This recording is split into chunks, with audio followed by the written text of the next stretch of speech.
Everybody, I am proud to announce Luna and Tales from the Tavern. Woo! Here we are. We are live. Hello, everybody. Welcome to this week's episode of Tales from the Tavern. I'm super excited about the group that we have going this week. I am very concerned we might burn the tavern down because for those of you who haven't heard, Evan from VerbalComponents is here. So there's a little bit of concern there, but we have insurance. It's okay. So I'm going to go around. I'm going to have everybody just introduce themselves. Matt just said Evan is currently lighting matches. Sounds about right. It's going to be that kind of night already. I can tell. So I'm just going to go around. I'm going to have everybody introduce themselves for our chat. Wolf's Blood says if you burn the place down, he's charging you for marshmallows. And go ahead and just all that good stuff. Say hi. I am trying to figure out why I'm so off center from my microphone. From my camera. So Brian, we're going to start with you. Just tell us who you are and a little bit about yourself and all that good stuff. Hey everybody, I'm Brian. Probably most people might know me from Dorks and Dungeons, an improv comedy show that plays with fantasy role-playing games and tropes and things like that. I live in the wonderful state of New Hampshire. So if you're local and the pandemic is over, you can see us perform monthly in person. Otherwise, you can see us perform online. We're doing streaming shows because we're not allowed in the theater anymore. Not because of any sort of fire-related incident, but for other reasons. I've been gaming a long time. I've been LARPing a long time. I've been doing improv comedy a long time. So happy to chat about all of the above. What I love about his improv comedy is that it's like gaming and LARPing combined into one, only in the theater. So I get to watch it. Accurate. So, yeah. Jay, let's go to you next. Yeah, I'm Jaydles89 of the Puffins of Doom. We have just started doing our streaming again. We attempted it once before, but it's live play D&D 5e games. I've been playing for quite some time, typically as a DM, because it's really hard to find those, apparently. So even if you do mediocre, people tend to keep you around, it seems. But yeah, just happy to be here. Hashtag forever DM. Hashtag forever DM. Fair enough. Well, thank you for joining us. And for those of you who don't know, the Puffins of Doom are like this close to getting their affiliate on Twitch. So I'm like, come on, guys. Yes, they're super close. They need like one more stream and they've got it. So so be on the lookout for them. Evan. Oh my goodness. Hello. Tell us a little about yourself.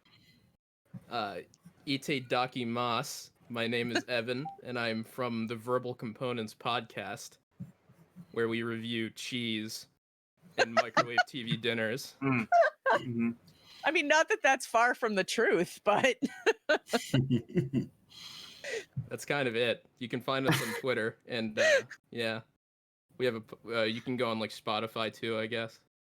Yes, yeah, and you guys, I just dropped a video today. Is that right? Oh yeah, well, our last episode is now out on YouTube. So we have YouTube too. Yeah. Oh yeah, we do that too. Cool. Well, for Matt is seriously threatening you in chat right now. You should have wrote him up cue cards, Matt. I know. Jeez. So for those of you who don't know, Matt has been on the show twice. So anyway, so now I was like, well, now we have to get Evan on because we have to kind of balance it out. So, so the running joke was how many alarms did Evan have set to make it on time tonight? So anyway, Sarah, let's go to you. Oop. Did you freeze up? I think she's muted. Yep, you're muted. Oh, maybe she's frozen. She's not. Oh, there we go. Performance art. It is. Yeah. It looks like you're frozen, Sarah. We saw you unmute, but we don't see your microphone lighting up at all. So I'm comforted we to will know she's circle there. back to you. Oh, I think she moved. She's coming. Oh my I think she's gosh, trying. why is everything so laggy? There we go. All right. All right. So, Sarah, if you can, try to go ahead and that introduce yourself. Yeah, it's been pretty bad. Yeah. 2012 Wolfblood. I am not Okay. Ginger. This is the magic of cinematic lighting.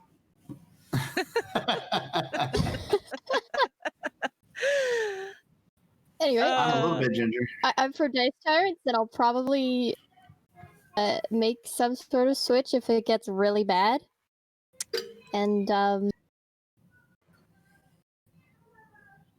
on Twitter. I'm kind of doing art. It's fun. Hi, I'm from Canada. I should probably say that. Oh yeah. I don't have much to introduce. She's one of our neighbors to the north. Mm. Yeah, she's one of our like one of the Canadians that we cycle through to make sure that we hit the international waves every week. So One of those. one of those. I'm hurt. Aw. We One of love those you. Fantastic people. It's true. Yeah, Canada's great. I've had plenty of time. Let's go. I know. I keep threatening to go up there, and then I'm like, oh yeah, the borders are still closed. Yeah. So much for that They idea. are, aren't they? Yes. Yup. And Nah. Morgan, last but not least, let's go to you. Yes. How's everybody doing? I am the founder of MindflayedMondays.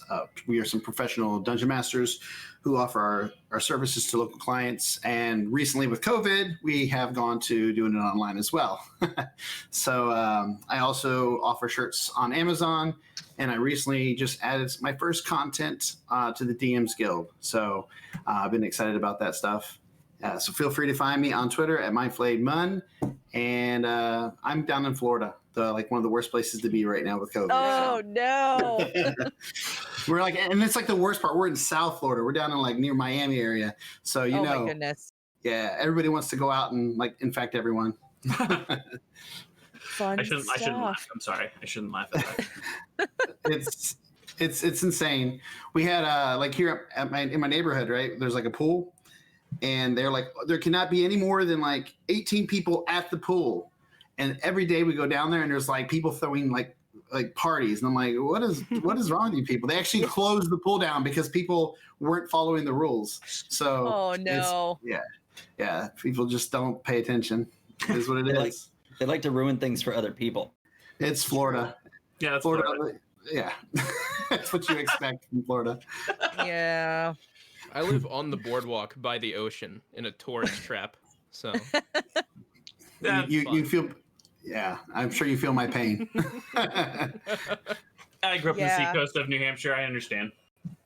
Yeah, what's the reason why I can't have nice things? Yeah. That's right. I grew up on the other side of New Hampshire, so I'm used to the fall tourists, the ones that come up to look at our trees in October. Leapers. So, yep. Please tell me you're joking when you say to come to look at the trees. That is 100% a real thing. No, here. they're called leaf peepers. Yes. It's a real thing. That's awesome. 100% real thing. People don't have enough trees in their own backyard to look at. Yeah. So, Yeah. good times. All right. So I am going to remind chat that if you have any questions for our group here today, feel free to drop them in chat. And one of our mods will grab them and make sure that we see them so we can answer them for you. Otherwise, I'm going to start the ball rolling with a question for our group. Wolf's Blood. Some of us are from Dead Flat, Oklahoma, and didn't have our own trees.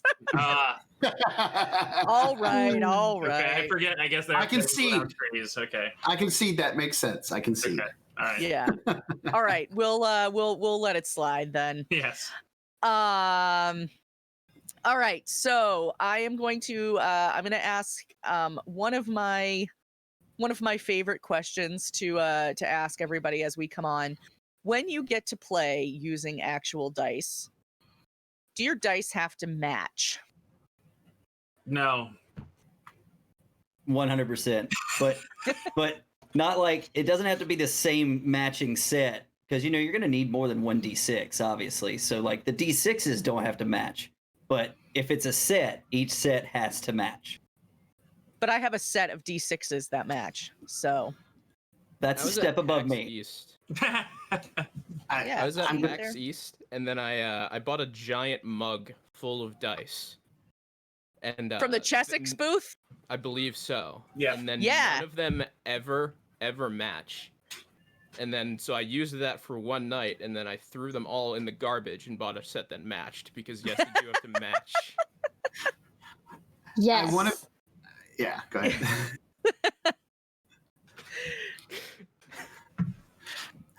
I want to say that I want my dice to not matter, but yeah, it has to match for me. Like I literally have sets of dice, and if somebody like one of my kids lose a dice, like that set is dead to me. Like I will never touch it again. So like, I literally have a dice bag that is made. I literally have a dice bag. Yeah, but this one has pockets in it, so I can make sure that all of my matching sets stay together in the dice bag.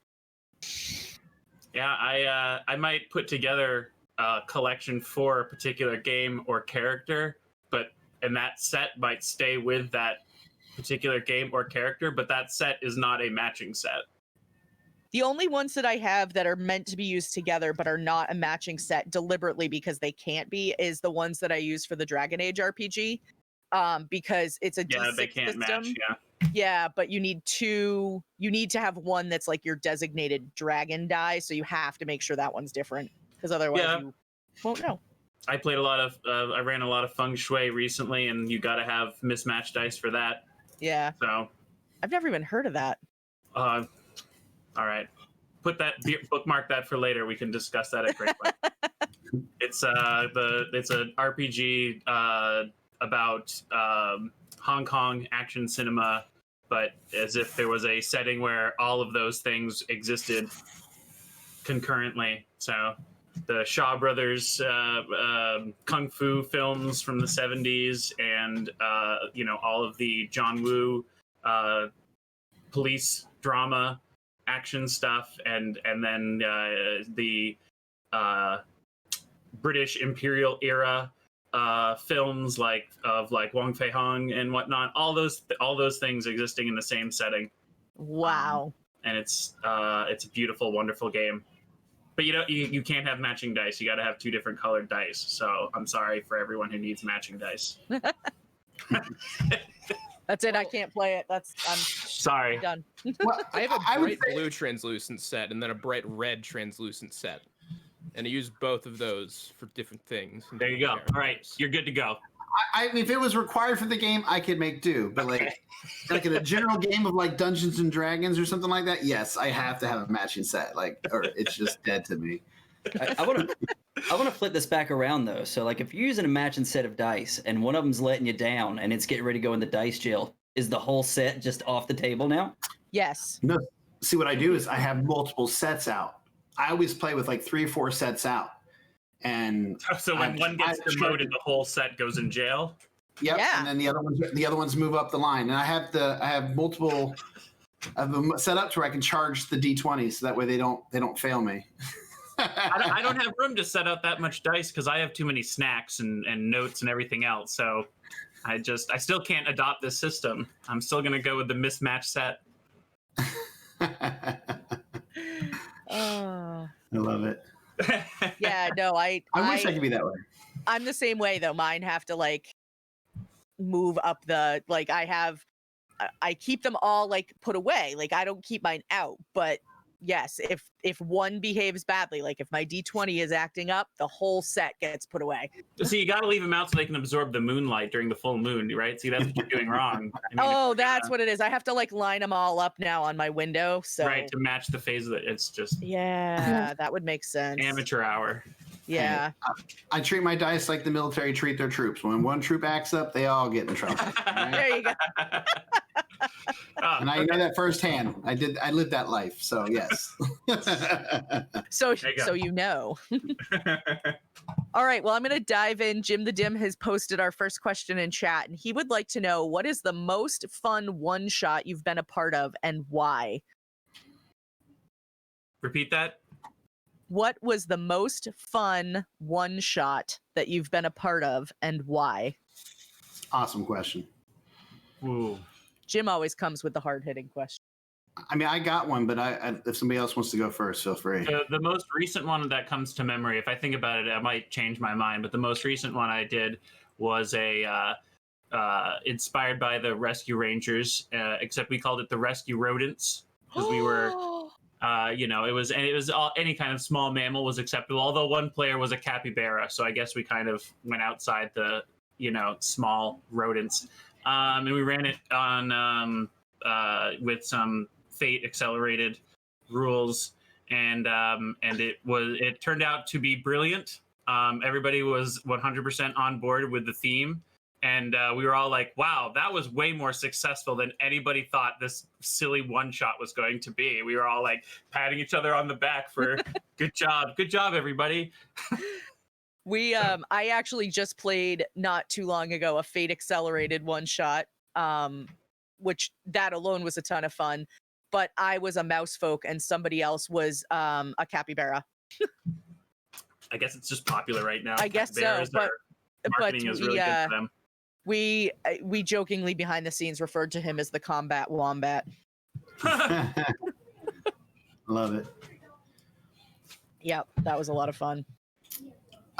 For me, I would have to say this last year, I was asked by a local store to run some games at a convention for just to get people interested in tabletop. And it was actually a video game convention. So they didn't think a lot of people would show up. And I went on a Sunday and I actually got a huge group of people that wanted to play. And it was a one shot that I made the night before. The players had to hunt down some kobolds and, just a classic, simple one shot. But what made it so memorable is I had this one kid who was like 14 years old, and it was his birthday weekend. And the whole reason why he came to this convention was because he wanted to try Dungeons and Dragons. Aww. So his parents brought him here. Well, Dungeons and Dragons and Fortnite, of course. What 14-year-old doesn't love Fortnite? But so he got there and he was sitting down, and when he first sat down, he was like so quiet. He didn't really talk. Some of the other players who were there who had played before were actually like helping him, making him feel comfortable by like, oh, he got injured on the road, so he's recovering. Hopefully he'll get his voice back soon, because he was just so shy and timid. But that's awesome. By the end of the game, he was just like a totally different person, completely out of his shell. Aww. And the best part was when his mom came up and said, hey, they're about to do that Fortnite tournament. You told me to come get you. And he said, give my tickets to my little brother. Because I want to stay here and play Dungeons and Dragons. And I was like, I've won. You win. That's a win. You beat Fortnite.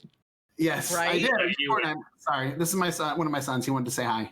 Hi. Hi. Oh. From that one Go. Sorry about that. He likes That's all right. Too. But it was such an amazing experience to sit there and not only bring him out of his shell, but get him away from the video game and into something else, and his mom was just like, you are awesome. And I was like, thank you. So for me, that was like one of the biggest wins. So I love that. That's awesome. That's why one of the things that we say a lot, we say it a lot on this stream and we say it a lot on our channel, and you see it all over Twitter too, is like the TTRPG community is so amazing in that way. Like, just like anybody that wants to give it a try, we're like, yeah, come on, whatever, like, just have a seat, we'll make room at the table. So I love it. There's no get out of my yard with the TTRPG community. Yeah. Yeah, there really isn't. My best one shot is just kind of a low key one that my friend ran. It was pretty. I'm in it with Matt, actually, my co-host, and God, we just have a chemistry that fucking. He wanted you guys to are kill me amazing together. immediately. It's fantastic. I tried to go for a light Southern accent, and I either have my normal voice or like yee hillbilly accent. So I was a yee hillbilly, and it was pretty fun. That cracks me up. For one shots, we actually had planned on running just Eldritch Layers, which is a Kobold press that has a bunch of smaller adventures that are in it. We have someone that's new to DMing in the Puffins of Doom who took on running Eldritch Layers, but she decided to do it with a twist. And it was supposed to be a one shot, but it's actually turned into something that we've been doing weekly at this point. And it's the Eldritch Layers runs, and obviously that was a Kobold press written, but the twist on it is we are all playing goblins under King Jareth from the Labyrinth. He's our ruler of the Fae, and it's part of the Fae court, we think. Mm-hmm. We still haven't quite gotten that deep into it yet, but it's been a whole lot of fun. We've really enjoyed it, throwing that twist into something that was written. That's fantastic. I like that. Nice. What about you, I Sarah? guess it's my turn. Yeah, I was gonna say, any one shots you particularly liked? So there was one shot that I will probably never forget that my brother-in-law ran for me and a bunch of other people. It was a horror one shot for Halloween, as one does. Oh. And we were going into like this haunted mansion, and we were supposed to figure out what was going on and why it was haunted, and maybe save the owners of the mansion. So we make our ways up this tower, and we come across these undead guards in front of a door. And us being murder hobos, we picked a fight with the guard. And me, in my infinite wisdom, loosed a lightning bolt door in a tower and unleashed a banshee. Oops. And all of us failed our constitution saves. Oh no! So we're 5 minutes into this one shot and it's a TPK. Good lord. He had mercy on us and let us restart. Oh, that was good.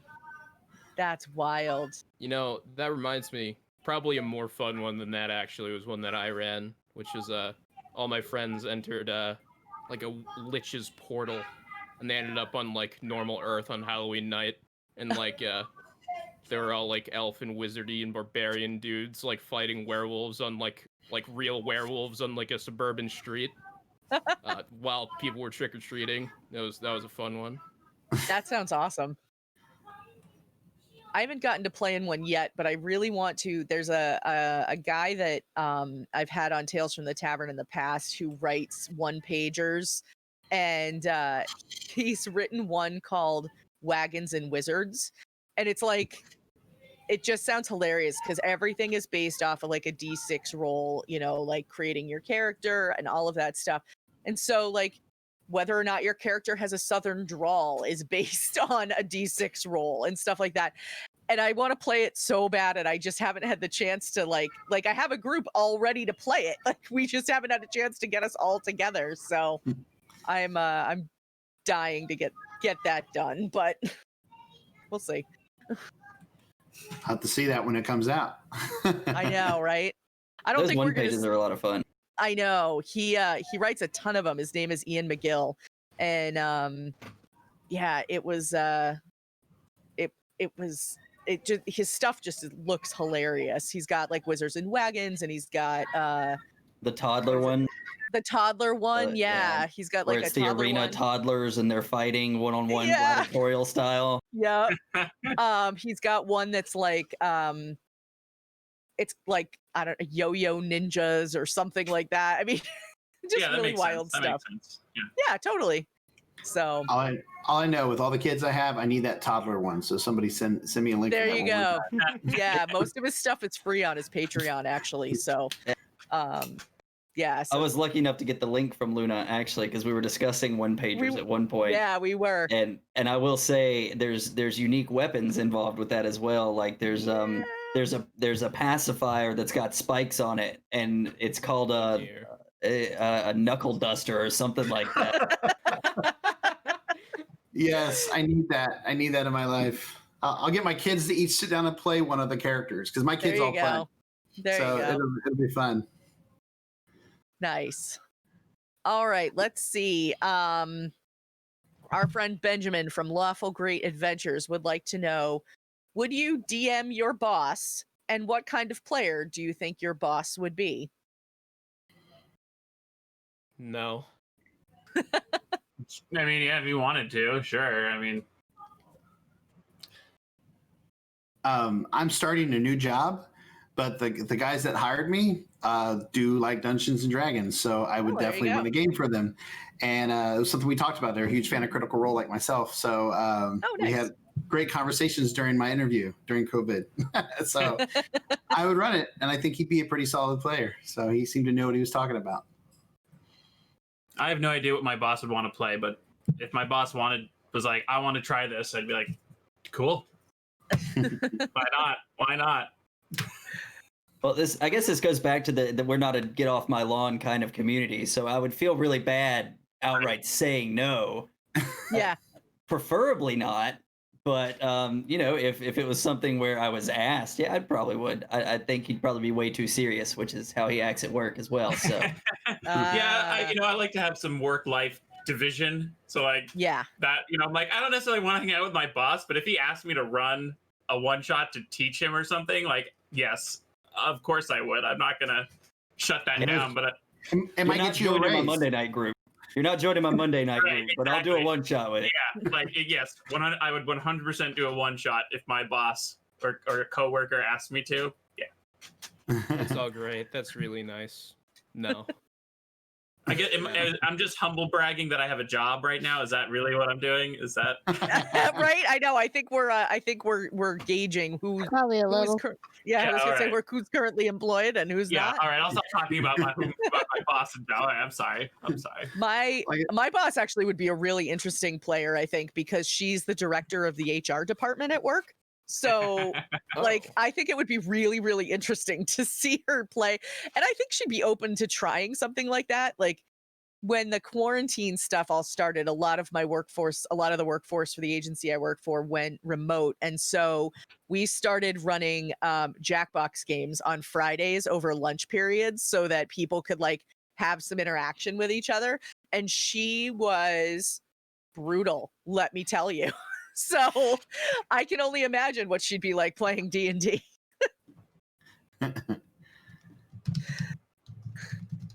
My only concern would be if your boss decides to try to throw around that weight. Like, hey, can you hook me up with that +3 Holy Avenger? Yeah. If you don't, we're gonna have a problem. I would resign right then and there. I would be like, I see, I don't want this job anymore. You're that kind of person. Like, I don't think my boss would ever do that, but if he did, I'd be like, see ya. Bye-bye. I just give him the +3 Holy Avenger. Yeah. You're right. Maybe that's the better way to go. All right. I'm gonna jump to this question because Chad is like, we need to know the answer to this. Tolmac would like to know, how many bare-handed face slaps does it take to kill a lich if it's a level 10 slapper? My level 10 slapper, is the lich the slapper or is the PC the slapper? I'm going to assume the PC, but correct me if I'm wrong, Tolmac. So, follow-up question. Yes, the PC. Is the slapper a new subclass for the monk? We need to know That's this. important. Yeah. Did they take the brawler feat? Is the brawler feat involved? I'm going to go with it takes one slap. One really good slap. See, because all I do is I've already done my homework and I have the phylactery and I'm just smashing the phylactery into the lich's own face with my slap. There you go. Ooh. I win. There you go. You are right. No other constraints were given, so I can construct it to my advantage. Here we are digging for details, and this guy's already solved the puzzle. I mean, yeah, it's true. So it's it can. But be anything. I like the monk subclass slapper. I might have to make one. Well. Like I'm totally Yeah. in favor of that. I'm not We shutting need that to down get at on all. writing Yes, that. please. I so- expect to see that on DM's Guild at some point. Right. I'll start working on one. What was that one like CBS show or whatever? It's like the slap. Some guy slaps his friend's like kid, and they're like, "Whoa, fuck you doing?" What? They need to be able to That's on translate CBS? that into a D&D like 5e setting for the monk. You have to uncomfortably slap people in social situations where it is not acceptable. I Like a can't lich. say I'm in its familiar den. with a show like that. Exactly. So Yeah, I've never heard of this show. Yeah, I'm not I'm aware of that interested to see it now. reality. I also think the show mostly is just pretty watch shit, Twitch and but- Food Network though. So so there's that. It sounds like a warlock quirk.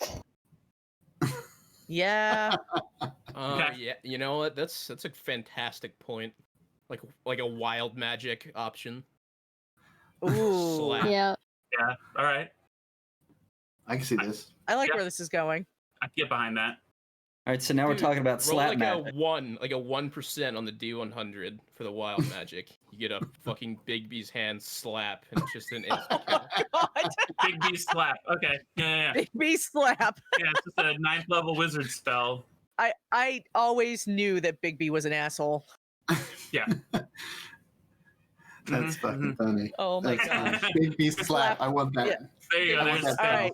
6 Oh, different somebody answers. says mage slap. Yeah. The slapomancer. The That's funny. slapomancer. Or a Bond 64 slap only game. Slap Acid only. slap. Oh my god. Yeah. Bond 64. I Yeah, haven't played- slappers only with one-shot kills. So it's Oh my god. that was the height of excitement when I was Dude. 15 years same. old. Same here, man. Yeah. Dude, I was a beast mode back in the day on GoldenEye, man. Oh, now I probably get destroyed, but Oh, yeah. back in the day, right now it was beast mode. I don't know that I was ever good, but I'll just believe that I was. In your own mind, you were good, right? In my own mind, I had a great time. There you I go. can say with certainty that I was the worst of my friends, and I hate GoldenEye to this day. What? I won so many local tournaments as a kid in that game. People hated me locally. That's wild. Yeah. I don't think I only grew up with 3 video games in my house, so there's that. But I took my daughter to PAX East for 2 days. I bring her for a couple of days out of the 4 every year, and she was fascinated by playing Duck Hunt, and she actually had the high score at PAX East on Duck Hunt. Good for her. I was like, "Damn, child! Like, Oh, yeah. good for you, That's raising awesome. a little old school gamer." Hey, So she could probably be on live streaming here doing that stuff, and people be watching that. People love know. old school games. It's true. It's true. I know she's devoted to Minecraft right now, so whatever. What kid isn't? Yeah. Yeah. What me isn't? My kids went from Minecraft to Fortnite, and I don't know. That's the only 2 games that they are obsessed with.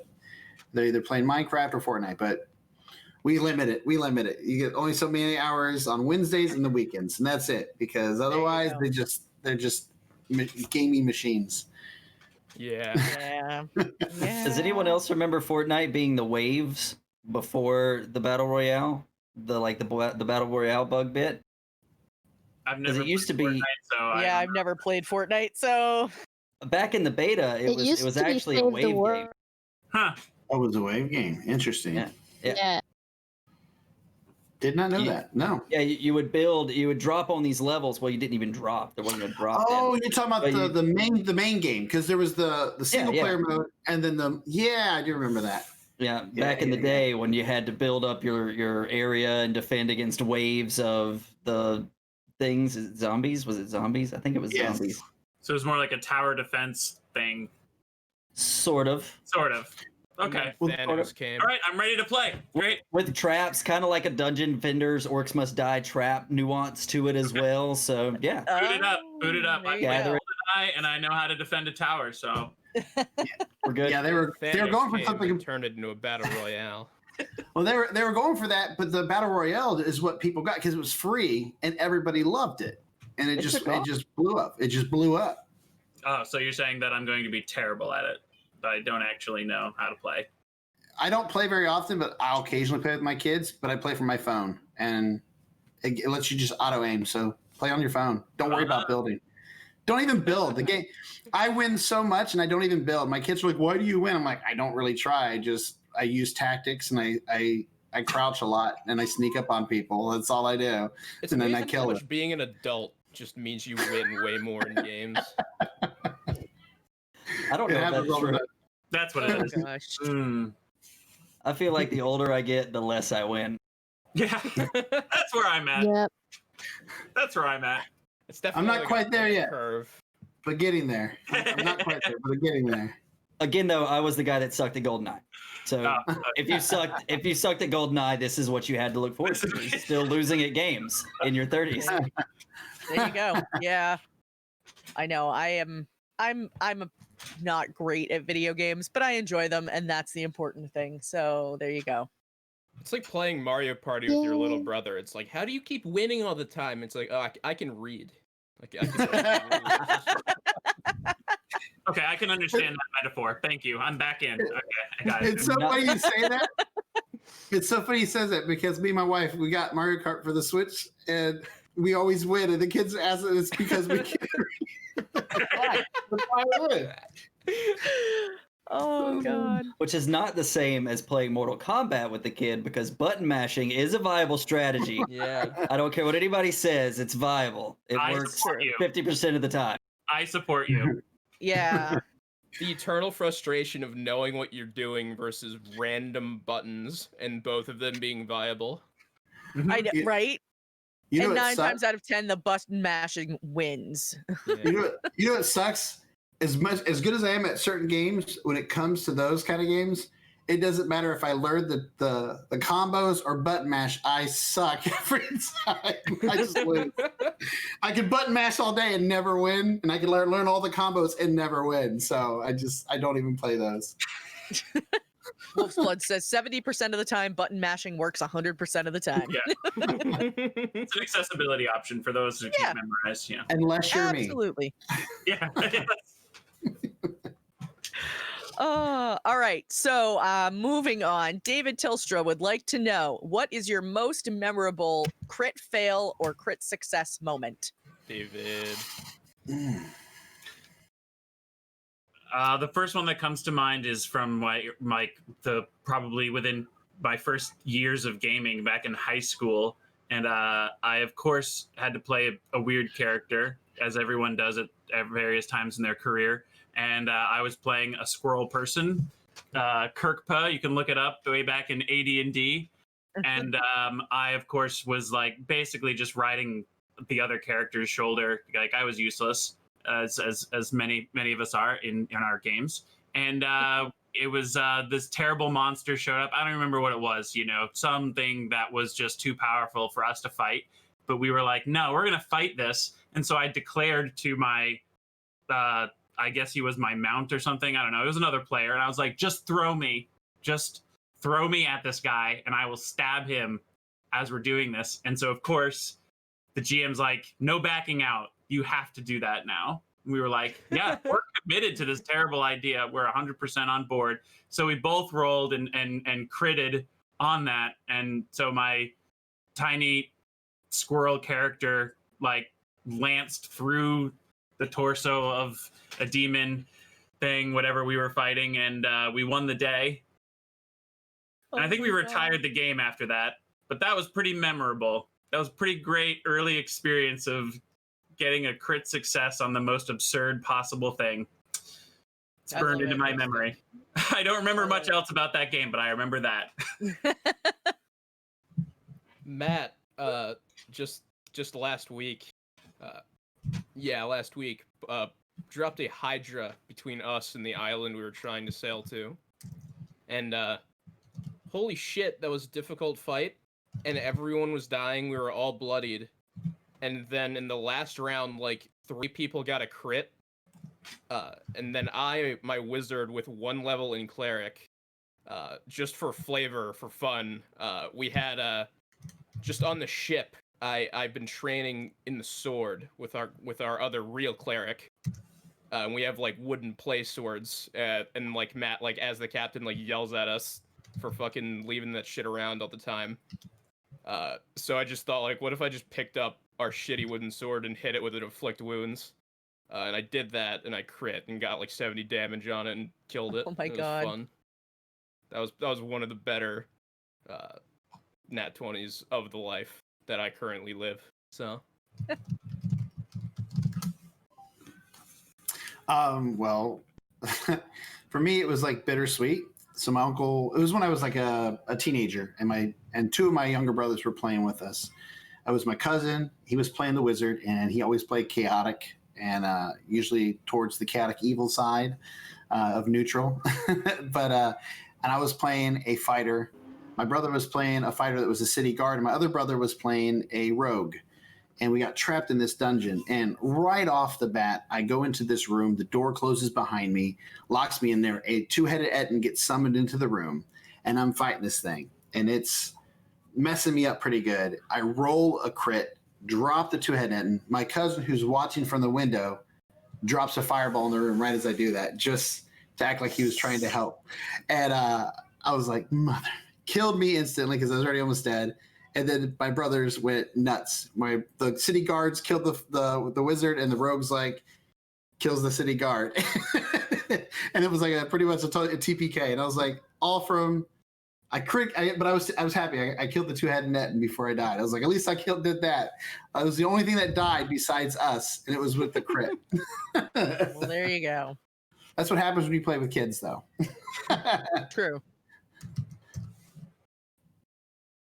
I had one actually not terribly long ago in our Sunday night stream with Etabrix, where she is a halfling rogue ranger fighter, for those of you who aren't familiar with the character. And the party was in this barn hiding from a bunch of undead that were in the area. And so the cleric casts a spell, because it's a Pathfinder game. There's a spell called hide from undead or something like that. Ooh. And so he casts it. And so the whole party is invisible to all the undead. And so Etabrix comes charging out of the barn and rolls to attack this one that's like standing right outside the door. And so like doorway, Etabrix running out, enemy like literally like right around the corner. She comes charging out.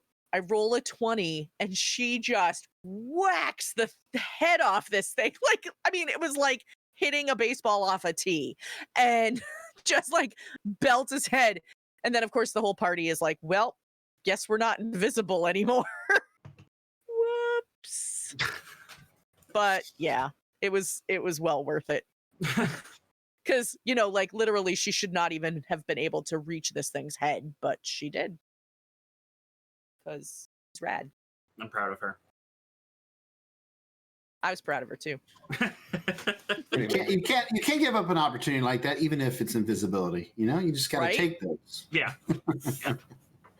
Absolutely. Seize that opportunity. Just like you seized her head. Yeah.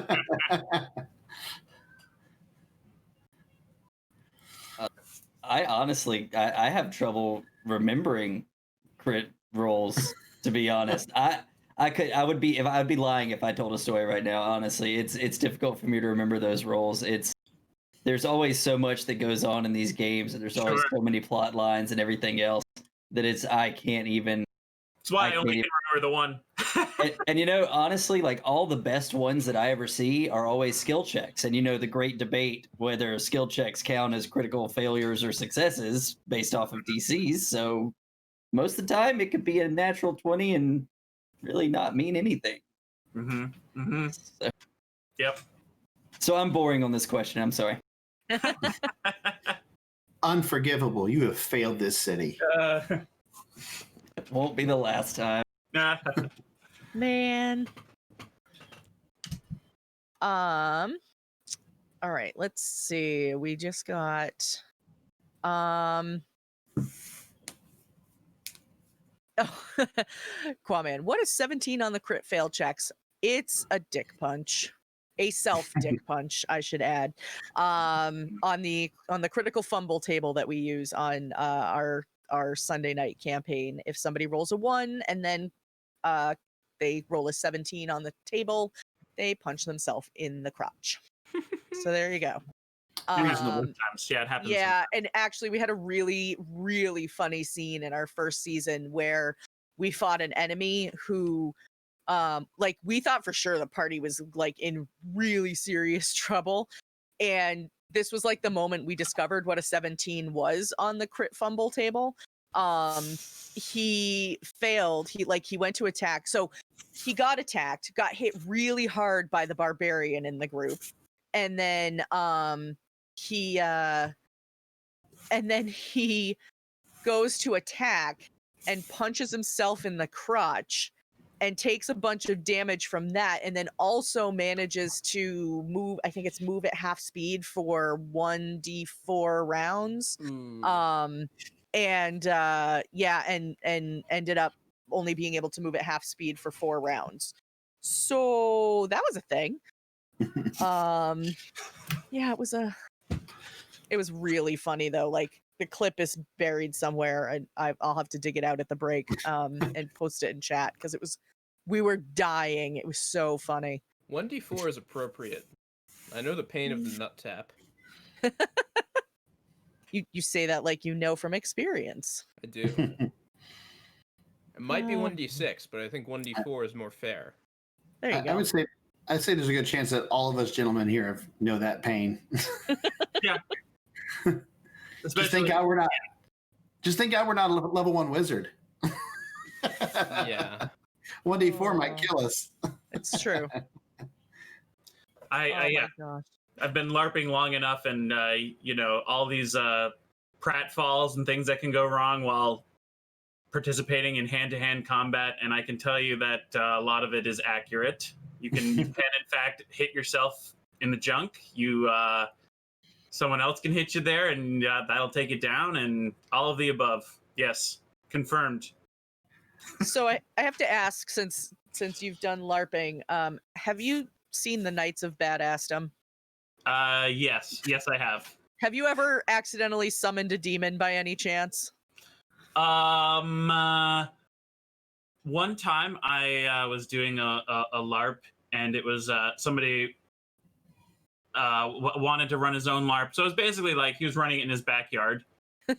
I mean, whatever you do, some people run LARPs just, in a hotel, or like you just rented space, whatever. So we were in this backyard, and some of the people there. So because he was running it at his own house, he could have whoever over. Because usually a LARP, you need like an insurance policy, because there's live combat, right? Yeah. So they won't let people under 16 or something play. So there were a couple of people who I think were like 12, whatever. It was someone's little kid brother. And we're in the middle of the night. It's like dark, and there's like this horrible monster has shown up, and we're having this epic battle, and everybody's screaming, and there's like a magic ritual going on, and then suddenly someone's screaming, and we realize that this person screaming is not someone in the game, and we stop and look, and it's someone's dad has showed up, and he's got a flashlight shining it, and he's like, "What the fuck are you doing?" Because he thought we were conducting black magic. Oh, no. Because it was dark, and all he heard was all the noise of screaming and magic incantations and whatever, and we were like fighting a lich or something, and just started screaming, and he's like, "Do your parents know where you are?" And it's like, I'm an adult, and my mom doesn't need to know where I am. I was like 19, and collected his like small. So apparently these kids came over and didn't tell their parents. And so he came looking for them, and of course nobody's answering the phone. We're not inside. So he came and collected his kids, and they went home, and then we continued in this epic battle. So I feel like that's the closest I've gotten to summoning a demon, was summoning a 12-year-old's angry father. And as a father, I can say that's pretty demonic. Yeah. An angry dad's pretty demonic. Yeah. That's fair. That's fair. Yeah. Oh my gosh. You guys seen that one episode of Supernatural with Felicia Day? A very yes. episode of Supernatural where they slightly misrepresent everything that is D&D and live action role playing for 45 minutes. God. Yeah, but they also I still loved it. They I got still loved it. pretty close. in a lot of respects. And it's very well meaning and it's a good. Yeah, like they honestly got a lot right about LARPing, so like I forgive them for the things they got wrong. Like I was like, this is good. Yeah. What about role models? That's a different kind of LARPing, but it still Yeah. counts. Yeah. I haven't LARPed in years, man. I haven't LARPed in years. Come on LARPing's fun though. Oh, it's a blast. LARPing is.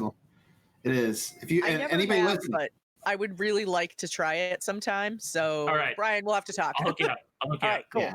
I was just I'm about to from say, the anybody Boonies. who's listening, definitely try it. It's worth Yeah, trying. 100%. It really is. I'm from the boonies in North Carolina, so it's not really an easy thing to find around me. Oh, Fair enough. that's where I used to play. Was up in North Carolina when I was in the military. Really? Yes, there is a group up there that played. I don't know if they still play, but they did. And they used to go out to a campsite for an entire weekend every month. And You're they would kidding. camp out there. Oh, it was amazing, dude. My Yep. first time playing, I was a level 1 rogue, but at night, everybody dies the same.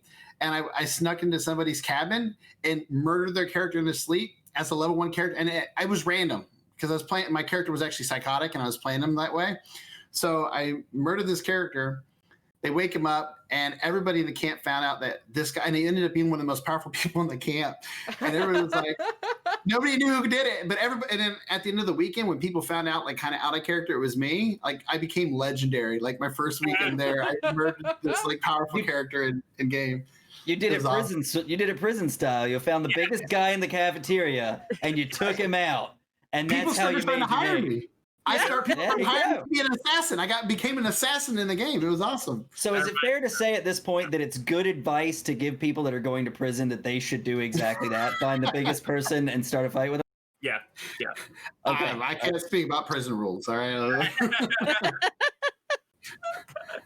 Yeah, that matches an early experience of mine LARPing as well. I went on a module that had weird evil spirits, and my character I was playing, he was like a level 1 thief kind of a thing, and he was like poor as poor could be, so this monster gets killed by the powerful characters, and I'm just following along. Like they just literally didn't care that I was following on this incredibly dangerous adventure. And they had all this goo for this monster, like glow stick goo. And so I just was like, oh yeah, I'm eating this. And I was like scooping it up and like just eating it because I was like this character that just didn't know any better. And then the next event, they were like, so anyway, you're now possessed by this major demon and you have the following super powerful magic. I was like, cool, that's cool. They're like, you're okay with this? I'm like, now my character doesn't understand what's going on. So then I became the same thing, Laura. It's like when they found out about this, I became this legend of like, who is this guy and how did he get his powers? And in that game, it was very D&D, like, oh, you're not a mage, you can never learn magic. But I was like, I'd like to petition to be in the Mages Guild. They're like, why? I was like, because it sounds like fun. And they're like, well, this guy is just crazy enough that maybe we should let him in. So I was like the first non-mage to join the Mages Guild. And I had nothing to contribute and could only cast like one of my demon weird spells. And they were like, you're in, we like you. Congratulations. And that's how you multi-classed warlock. That's how Yeah, I was gonna say he was a warlock. He was a warlock. They got into the Mage Guild. Yeah. I was basically I broke their game. Their game did not accommodate such things, and I went in and broke it by accident. But was it? By But was it? accident. I'll give it like 40% accident. Oh man. Oh my gosh.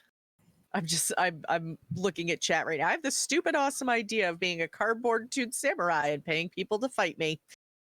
All right, Patrick, you get on that. I'd pay to see it. Right? If you're gonna do that, you should start a YouTube channel at the same I was time. gonna say. Yeah, you can You stream it. should. Yeah.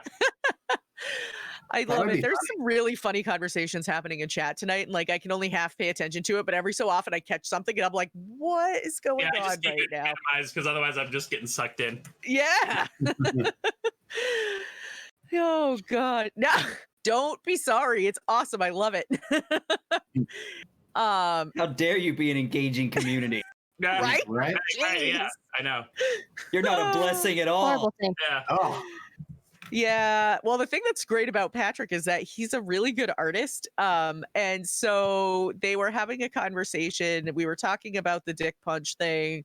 Then, of course, it led to something about it being psychic damage, which, of course, led to side dick damage. And now he's like, now I need to illustrate this. So I'm like, oh boy. I look forward to it. Right? I'm like, I'm a little traumatized. All right, let's see. I know we got a couple more questions. So, let's see. We asked that one. In D&D, this is another David Tilstra question because he asks good questions too.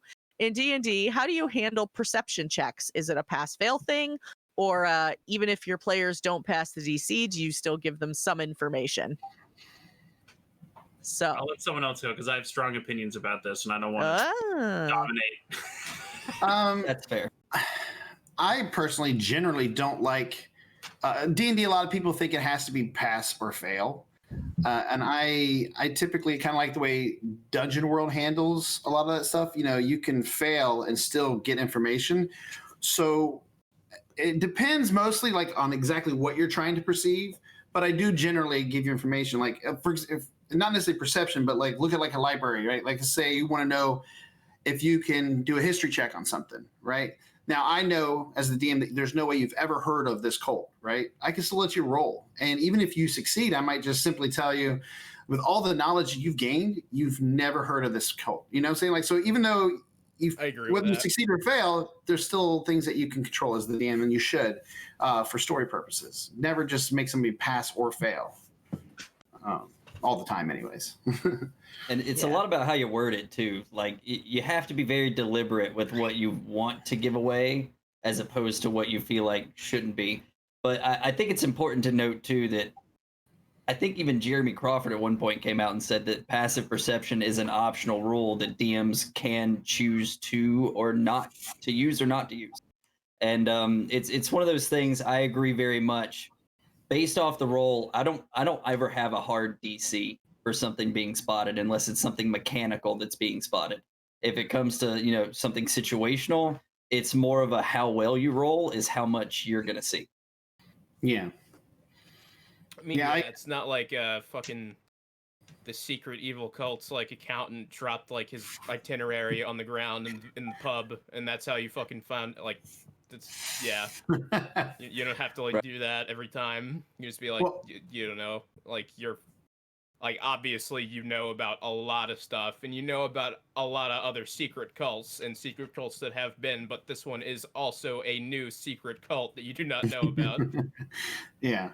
Well, you know, I find that it's important because like if you do just pass and fail, and I can tell you, I guarantee you, everyone you guys have heard a DM say something like this. Well, like, well, I thought they were going to figure it out, but then they all failed their perception roll, so I didn't know what to do.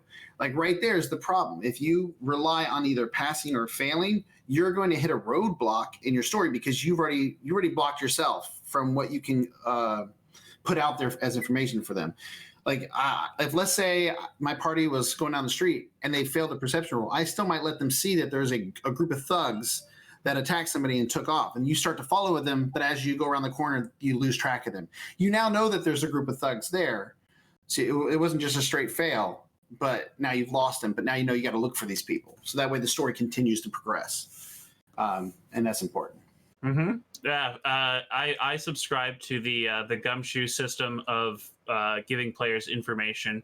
For anybody who's not in the know, go look up the gumshoe system by Robin D. Laws, and he has already solved this whole problem. And anytime somebody's looking for information, if they're looking in the right place, they will get the information. That there's no dice roll. If there is a dice roll, I 100% agree that I'm just gauging how fruitful were you? Is there anything extra that you find? But if there's a piece of information that the players should know or could reasonably know, I 100% will give them that information because I want them to have it. It's far more interesting for them to have. It's also far more interesting for them to have information and do something with it, for them to not know anything, bumble around, and me go, well, eventually you'll find the cool thing, I guess. Like that's a waste of my night. That's a waste of their night. Yeah. For me anyway. That like the cool thing is right here. So either I'm going to start off by putting them right there with the cool thing and just skip the whole process of wandering around, or if I want them to go through the process, as soon as they run into the location or the person or whatever, and they ask basically hey, what is that? What is this? Or right, like I give it to them. I give it to them because that is way more fun. Or like if you have a mystery and you're like, I thought they'd figure it out. Instead, give them all the clues as they go around, and then you go, now the fun part is, can they put the clues together? It is no fun for them to go, I couldn't solve the mystery because I didn't have the clues. That is boring. Stop doing that. I'm sorry for everyone out there for talking about it. On the same note with what you're saying, I hate when I play in a game where somebody's like, I'm like, can I search the body? Yeah, give me a perception roll. You're telling me that if I go through this dead person's body, that I'm not gonna. Now I understand if they have something hidden in their shoe, like, well, it's fine. But just their general well-being, I can't just find the shit on them. I have to roll, and if I fail, then I don't get the cool magic ring that's on his hand. Like, if I'm searching a dead body, I'm looking at everything on him. I hate when DMs do that personally. Yep, it's a problem. I accept it. Yeah, exactly. Like, I mean, that expands out to don't roll for things that don't have risk or danger, right? Like, don't roll for opening a door. Don't roll for. I check his pockets. Well, does he put up a fight? No, he's unconscious. I just knocked him out. I'm going through his pockets. Why do I need to roll? I already did the risky part. It speeds up the game. Right here, man. That being said, though, in those moments where that DM is like, oh shit, I forgot to roll loot on this, give me a perception or give me an investigation, gives them that valuable 5 seconds they need to come up with something quick. I'm honest. Hold on, let me look through my notes to find it for you. I'll tell you what you find in a moment. I just throw that out there. I'm fine with being open about not having something prepped, but also you just go roll a d8. And they're going to go, and all I'm doing is like, yes, you have 1d8 gold pieces in his pocket, but they don't know that. Like, you know, it's instead of but I understand what you mean. You got to buy yourself time, and sometimes it's that misdirection. That's one of those tricks. But I do totally agree about the roles, though. I do totally agree about the roles because it's about narrative. It's the magic of storytelling. When you're bogging down with, okay, there's a rope hanging over this 10-foot cliff face and they're going to try to climb it. You're not doing an athletics to get to the top of that. You're going to make it up the rope. It's there. You've got a cliff face. You can walk yourself up it with a rope. It makes no sense to be making rolls like that because what that leads to is the potential of a player failing. And then when a player fails, you have to be the jerk that says you couldn't make it up this 10-foot wall on this rope. And then at that point, this person's thinking, well, that's really dumb. Why do I even want to do this? There's no fun in falling down a 10-foot rope that I know anyone would be able to get up. Right. Yeah. Right. If it's right. Can I just take my time and climb this wall? Yeah. Okay. Then why am I rolling? What is there to risk? Oh, you're rolling for embarrassment. We're playing Dungeons and Embarrassment tonight. I see. Exactly. I'm in favor of competent heroes. All right. Well, I am going to take a pause right there, and we're going to take a quick break. It's already been an hour, so I know. So we're going to pause so that our guests can refill drinks, stretch their legs, #free the pee, all that good stuff. And if you don't know what #free the pee is, I will explain it after the break. So we will see you in like 5 to 7.5 minutes. Hey Luna, where do you keep the black powder around here? It's in the kitchen. Gotcha. Where everybody keeps their black powder. Kitchen. All right, guys, thank you so much for your patience. And now it's time for more Tales from the Tavern. Woo-hoo. All right, we are back. The conversation about the skills check and everything actually continued through the break. So that was a really good question. Everybody was still discussing that. Like we all got up and like refilled our drinks and then we all sat back down and it was like, okay, so I've had time to think about this more. yeah. Yes. Now that I've had 5 minutes to walk away, here's what I think now. So questions like that I love because everybody has a slightly different opinion about how to do it. And it always ends up with like, oh, that's a really great idea. Or, oh, I never thought about doing something like that or whatever. So, yeah, I love it. I think the asterisk next to a lot of these questions is like, whatever's fun for your group is really the right answer. Yeah. Like, doing it a certain way, like, I just don't like it this way, then change it. And if the suggestion I give you don't like, that's okay. I'm not going to show up at your house. Like, I'm happy to give What are you doing? Yeah, You didn't do it my way? Yeah. I'm happy to give advice, but honestly, do the way that you like. If you like having wizards with D10 hit die, do it. If that's fun at your table, yeah. I mean, I do, so I'm saying that's what I do. But We're all super grateful that people got paid a lot of money to write these rules out so that we didn't have to, but we are totally allowed to change whatever the hell we want to that's written in that rule book. Yeah. They're more like guidelines anyway. Yeah. Yeah. Yeah. But all right, so we'll dive back in. Let's see. So we got a question before the break from Lost Sun. The question was, what is your thought process going into making either a PC or an NPC? That is so many layers of question underneath of that. It is. I'll stick with PC because honestly, that's a shorter answer from me. Yeah. Typically speaking, I like to have a story in mind. So I have a story and a background in mind. And then from there, I will build the character around that story. So I don't know that I'm going to be building a rogue halfling or whatever. I'll get an idea as to how I want to play at the table, and then that's the base, and then build from there. Yeah, absolutely. That's a great way to do it. Yeah, like for me, it's not so much about. There's some people who like to power game, which is acceptable completely. Everybody plays their own way.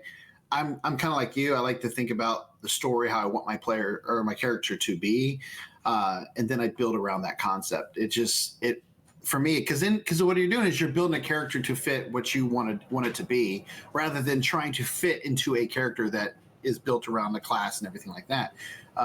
It's easier to get into character when you have like the story and the emotions that you're putting into it first, rather than trying to build that afterwards. I kind of build my NPCs along the same way. I mean, obviously it's a little bit different, but if it's going to be a important NPC that they're going to deal with, I think about why they are the way. If they're a villain, what made them become a villain, and then based on that, then I determine like what makes sense class wise and everything from there, and then that's kind of how I build them. But it's just easier because as a DM, if I'm going to be portraying this character to my players, I want to be able to understand the mindset of that character. Yeah. Right. So well, they're the hero of their story. So like they have their own weaknesses, they have their own vices, they have their own things that they care so much about that they would go out of their way to do something even out of character for themselves as NPCs. Right. So the mindset's what makes them interesting, not the class. For like your villains and NPCs and stuff. But I do find funny though, no matter how much I do put into a certain NPC, it's always the NPCs that I just like randomly generate that they're like, oh, that's the NPC that I love. I'm like, really? Oh yeah, of course. That's a truism of all gaming. Bob that runs the wand shop is now the most loved NPC in the game. Why? He doesn't even make the wands. He just runs the shop. I think the secret is calling your NPCs Bob. I think it's the singular thing you have to do to make it a favorite. Might be. Give them a horrible accent and make them sarcastic. Everybody loves them. You don't have to worry about it. Every time. Every time. I think when I'm making a PC, it usually comes about by me like daydreaming and thinking of myself being cool. And I think of like the best way I can believably come off as cool to my friends. And then I make that character. That's how I make my guys. I honestly don't think you have to try too hard. You're like You wear your sunglasses at night, bro. You're good. I know. I appreciate that a lot, man. I wear my I try. I want to know what Morgan thinks because now she's actually like with us now on like she's talking back. I want to know what she has to say on this topic. Yeah. Yeah. Morgan, please tell us how you design PCs. Me? Or Midnight. Midnight. Sorry, I got the two backwards. I'm sorry. Oh, Midnight. how I designed them. I'm sorry. I saw the M and just filled in the rest with my brain. My apologies.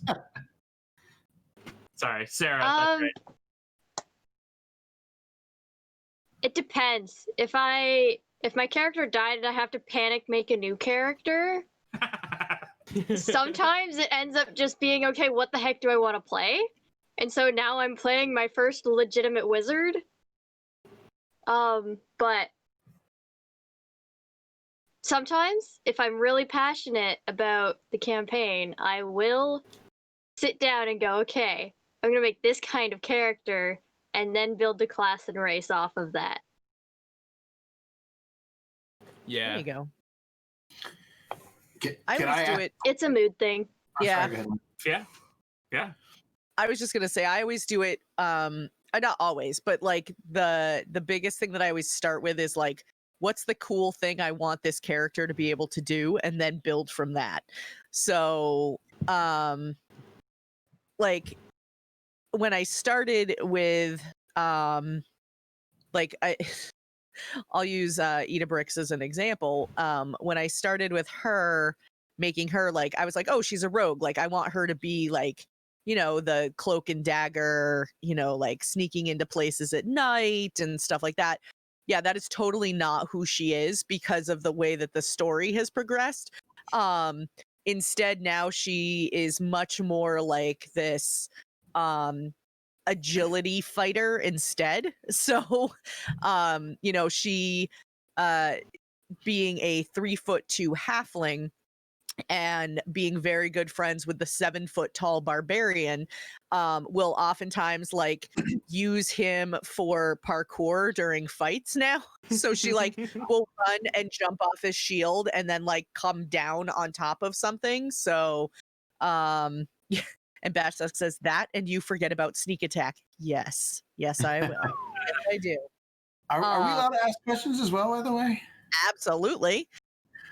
I wanted to ask, like, what is everybody's favorite character right now? Like that if you guys do get to play a character, who is your favorite character right now in any of the games that you've been in? I'm enjoying my the character I'm playing right now in a sword and sorcery type game. I'm playing an elf named Mithrenin, and he's sort of took inspiration from Solomon Kane because it's one of my sort of sword and sorcery characters that I liked, and so he's a character that had a tragic the loss of a loved one, but that he now is possessed of sort of a death wish, but he's, you know, an elf that's like 1,000 years old, so dying is not easy for him.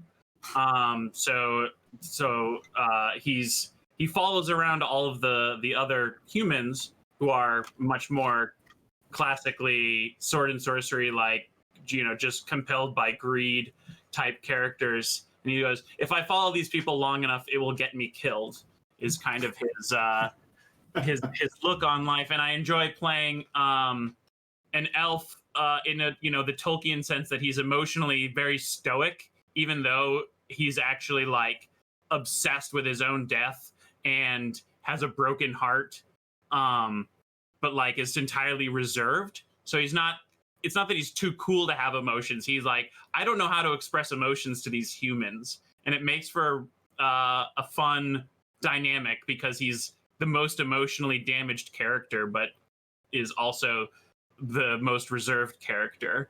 And that makes it really it just drives the story in a fun way for it to kind of try to see the world through this character's viewpoint of like, all these people are so fragile and mortal, and I just wish I could be like them. And it's been really fun. And then since it's sword and sorcery, there's lots of butt kicking. So for his iconic style of fighting, he fights with a lariat, because I was like, for doing pulp, Indiana Jones kind of made ridiculous weapons cool. So I was like, if a whip can do that, then a lariat can do even more absurd things. So that's the other cool cinematic component of the character, is that he fights with like a lasso and a fencing saber. So that's the character I'm enjoying right now. Dude, that sounds awesome. It does sound awesome. I've been listening to it's an audiobook that some guy on YouTube did by himself of Fellowship of the Ring. There was a line by like Sam, and he was like, they're so gay and yet the elves are so gay and yet so somber at the same time, and it's like that's mood. That's so much what I'm going for. Yeah. Oh my goodness. I'm trying to. Well, Edabrix is the character I've been playing the longest at the moment, so I'm probably the most comfortable with her. Evie is fun in that, because I'm in 2 campaigns that we're streaming right now. Evie is fun in that, she's just kind of, friendly, and she gets along with everybody in the party, but she cannot hit worth shit. Like, I am telling you, she's like, I pull out my bow, and everybody's like, I duck. Like, she just is so bad with it. Like, she's so bad with it. So she's probably gonna have to like switch to fighting with daggers or something. Ooh. So, but yeah, Edabrix is fun just because she's been through a lot since our campaign started. We've been playing it now for about 1.5 years,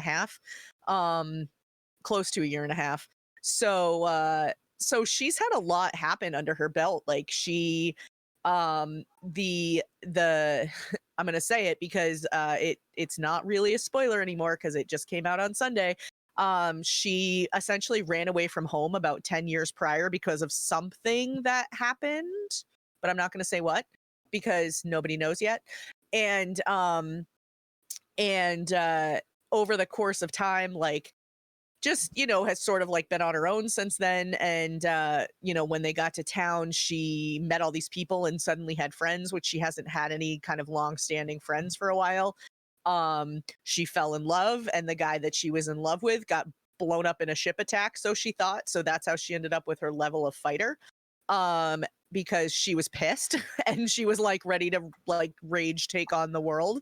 And then during that time, she also spent a lot of time with a friend of hers who was a ranger. So she learned some skills from that, which is how she picked up a level of ranger.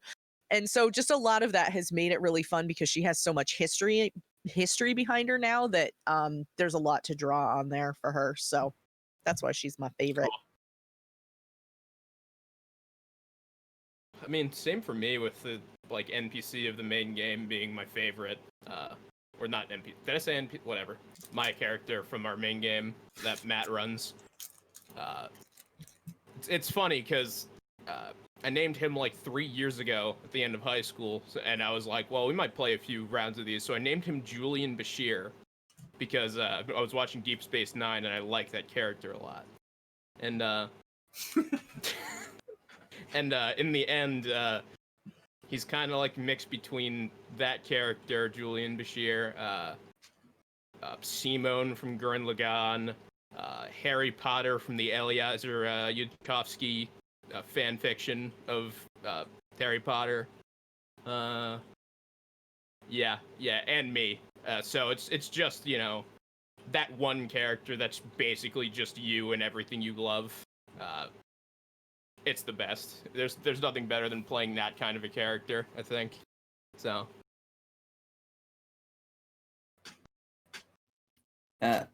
You're absolutely right. I mean, I'm almost ashamed to admit, considering, but the character that I've played the longest has spanned over different RP servers in video games, such as like Ark and Atlas. Nice. And that's actually the Goblin, believe it or not, that is now which is how this goes, because now and his name is Jaydles, I know I'm losing points for creativity here, but that's how that goes though. You adopt this character on an RP server and you just like throw your handle on it and you're like, all right, well, it starts out where it's just you, and then it builds and it's dynamic. It's not like the static thing that you wrote down on a sticky note and that's the same thing a year later. It's like it grows and it evolves around you, and you can actually connect with it on a level because it started with you.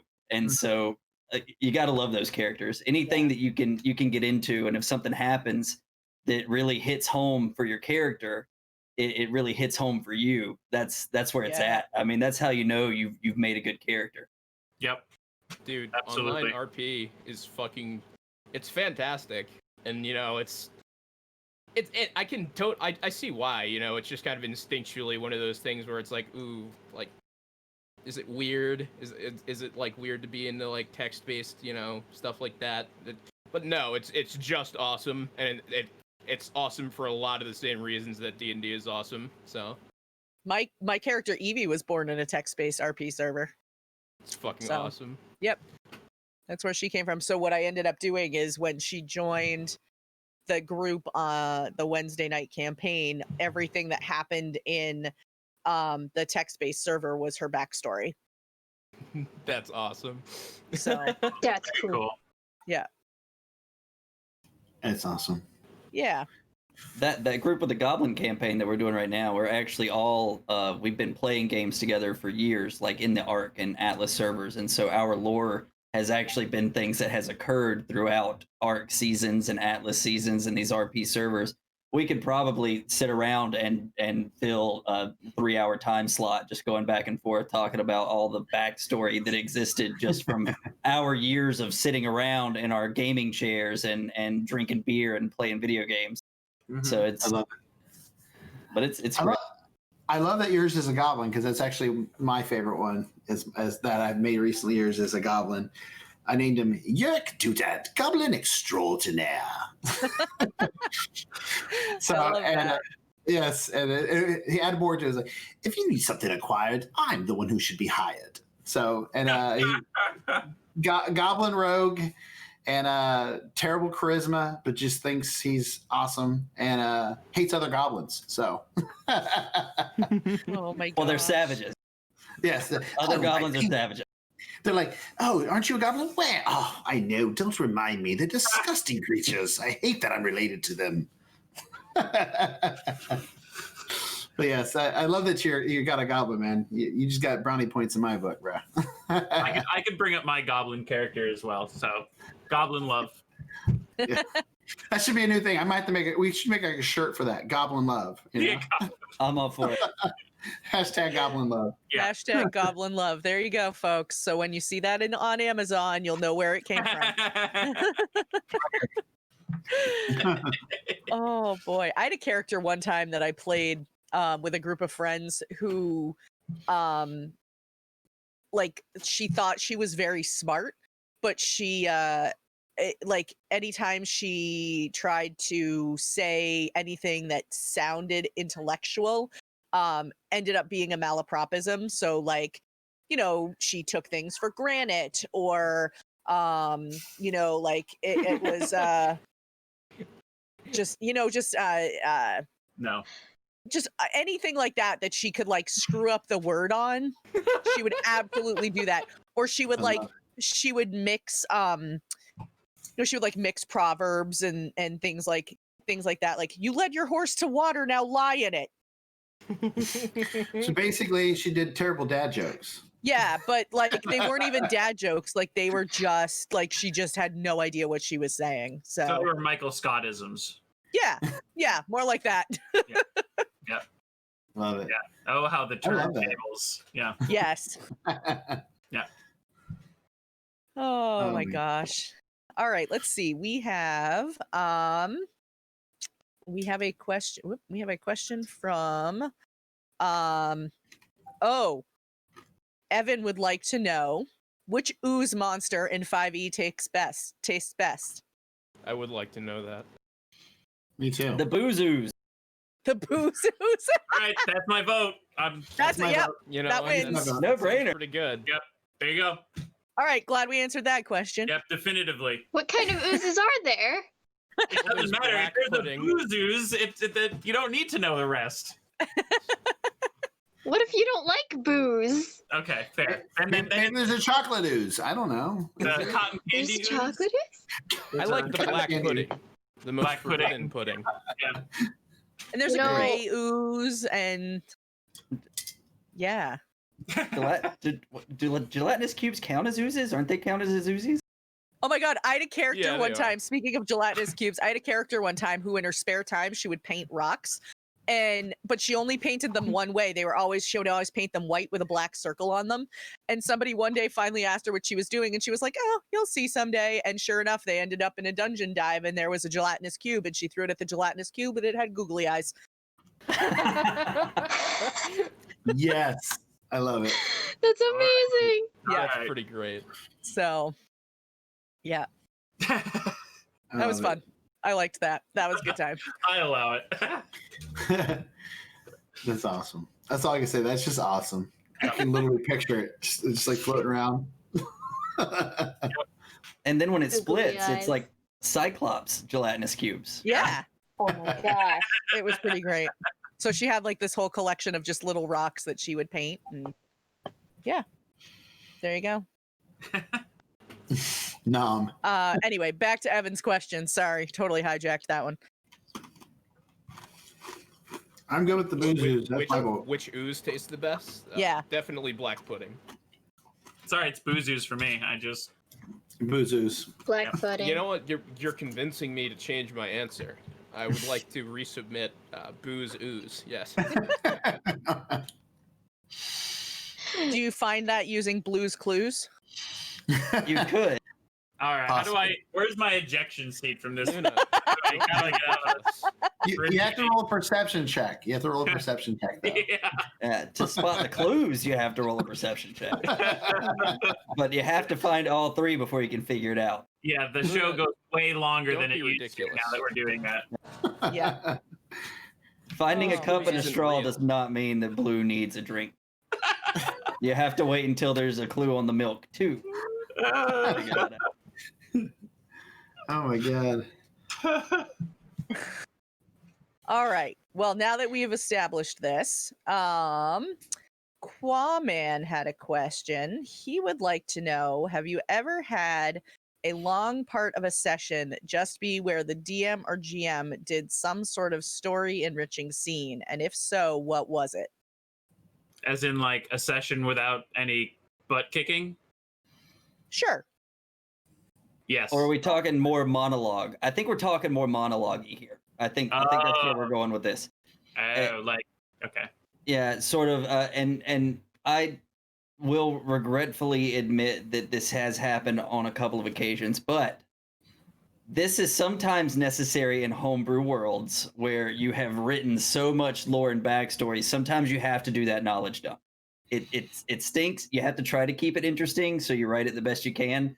But I am not a performance actor, and so typically I nowadays I try to hit the bullet points and then actually have a handout that I can provide. Handout.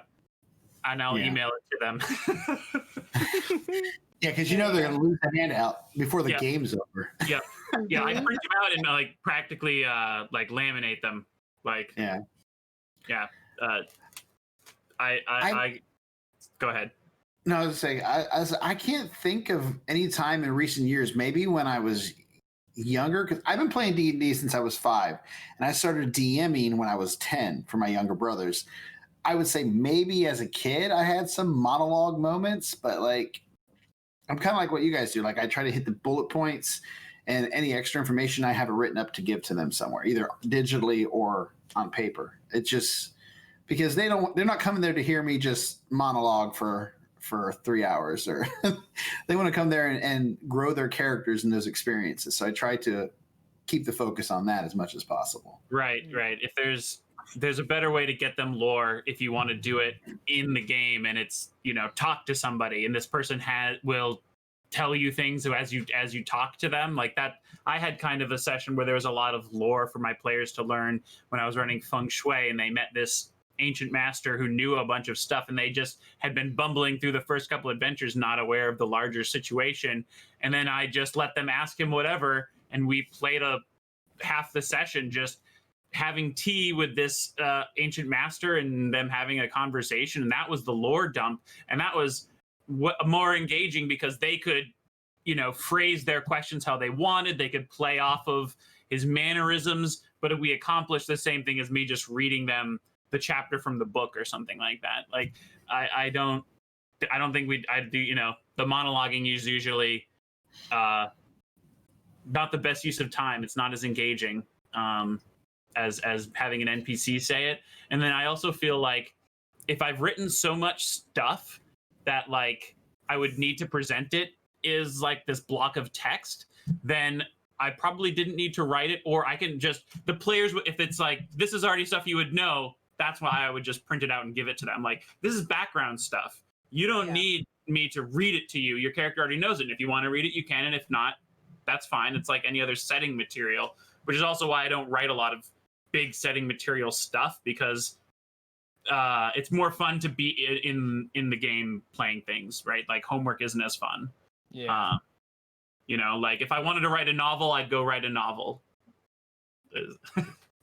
That's aside from the fact that while lamination can protect from liquid and oily food spills, cannot protect the paper itself from the players, who will lose it immediately.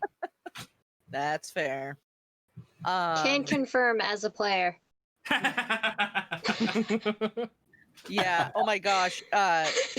Sarah and I used to play in a stream together, and we actually had cheat sheets for the NPCs because I needed it so bad. Oh my gosh, it was brutal.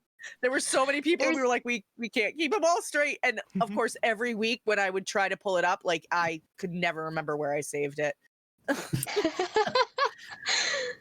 I do that as a DM. There's times where I'm like, okay, I'm going to write this down. And I'm like, damn it, where did I put that? Where did I save it? Yeah, I have like a folder. I have folders, and then I have like a box. Like a filing cabinet practically to then put everything in, because otherwise I will lose it. So like next to the gaming table is right, like the vault, because I'll like the players will lose it. No, I'm going to lose it. Yeah.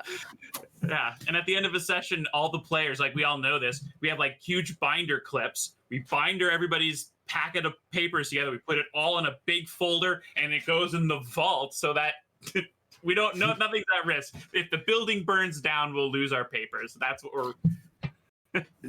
Digitally, I've been using OneNote lately to keep track of my stuff. Yeah. Oh, that's a great idea. Mm-hmm.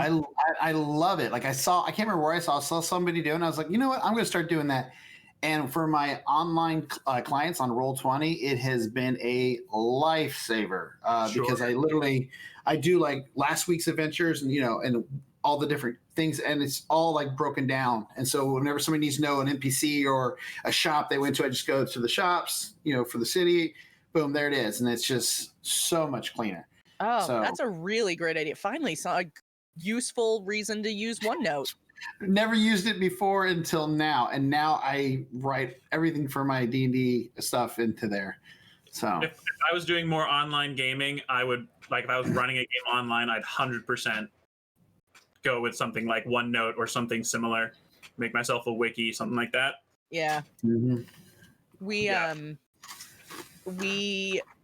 A lot of our stuff, I mean, we don't need to get in our streams, we don't have a lot of information that needs to get out to the players, so we don't really have anything like that. But if we do most of the HowINerd related stuff, we just do in Google Docs.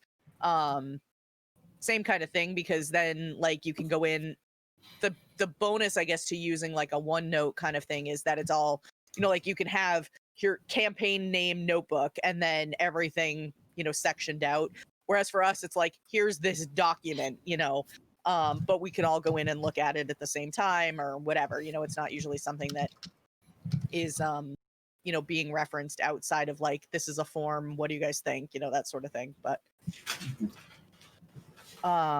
so I got a clarifying statement actually from Quaman about the question that he asked, and so he was referring specifically to something that happened in our stream last night.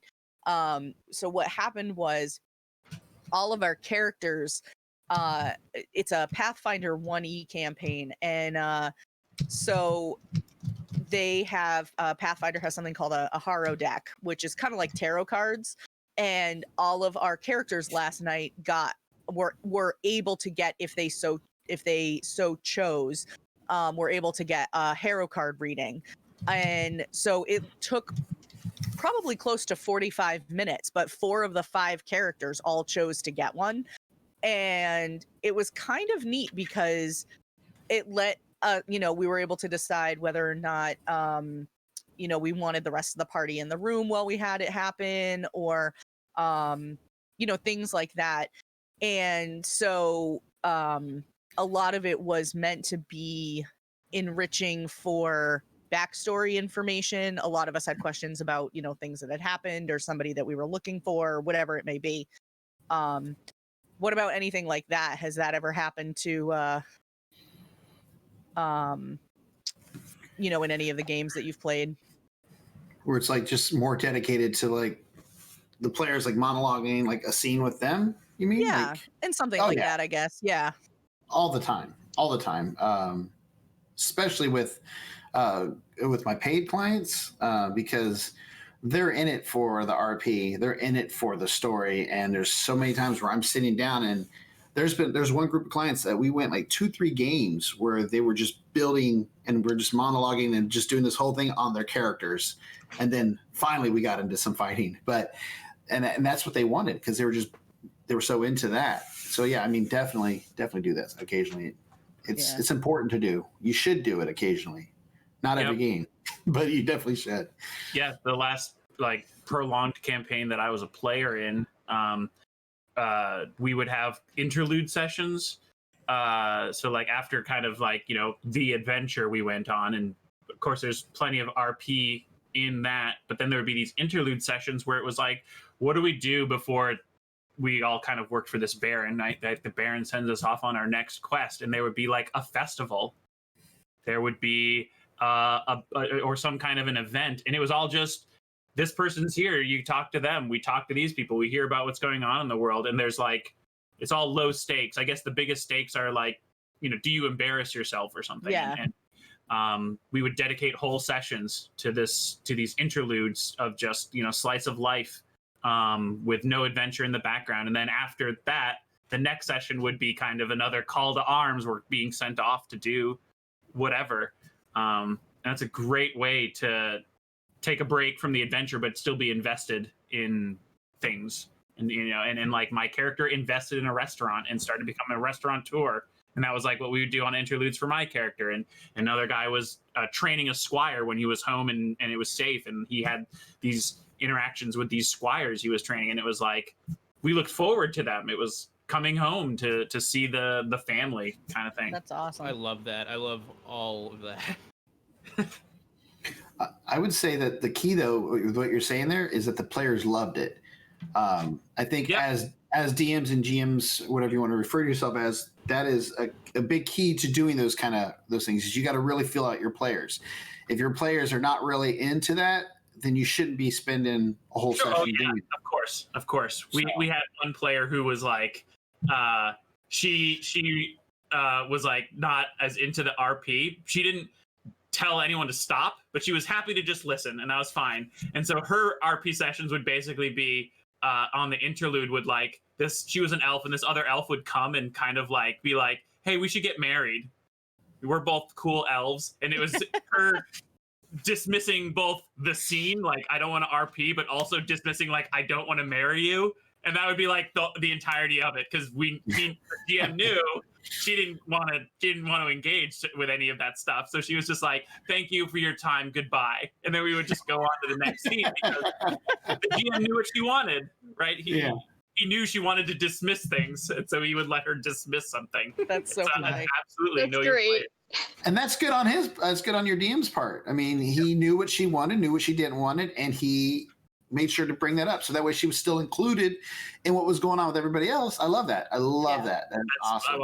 Yep. Know your players, and it was him being a fan of our stories, right? He knew that my character was kind of entrepreneurial. So this was a chance to for me to play that part of my character that I don't get to do when I'm in a dungeon slaying vampires. And the other, like pay attention to those details of their character, and it's the opportunity to give them what they want.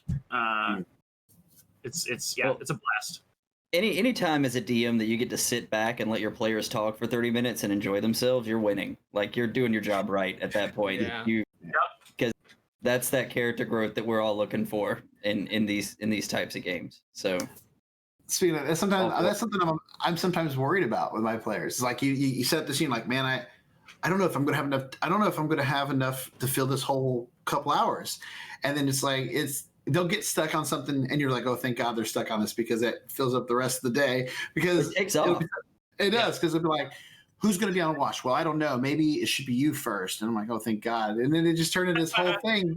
But it's so cool because it's like, it just builds their characters out, and it just does so much more for the game than me trying to set up all these things.